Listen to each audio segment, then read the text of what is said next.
তোমরা সাহস হারাবা ও তাযহাবা রিহুকুম, তোমাদের শক্তি কমে যাবে, পাওয়ার কমে যাবে।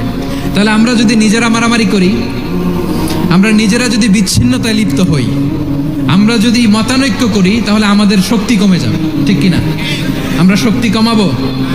আচ্ছা, ছোট্ট একটা বাঁশের কঞ্চি যদি আপনারা দেয়, পায়ের মধ্যে ধাক্কা দিয়ে ভাঙতে পারবেন না?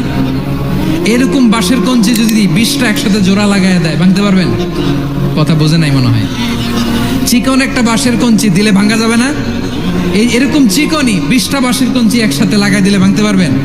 কারণ যখন আমি একা থাকি তখন আমি ব্যক্তি, যখন আমরা সবাই মিলি তখন আমরা শক্তি। আমরা যেন শক্তি না হারাই। আমরা বিরোধে লিপ্ত হলে আমাদের শক্তি কমে যাবে। এই হচ্ছে 1 নম্বর ডিসঅ্যাডভান্টেজ। 2 নম্বর ডিসঅ্যাডভান্টেজ হচ্ছে আমরা নিজেরা বিরোধে লিপ্ত হলে অন্যরা আমাদের মাথায় কাঁঠাল ভেঙে খাইতে সুবিধা হয়। কথা বুঝেন নাই? আমরা যদি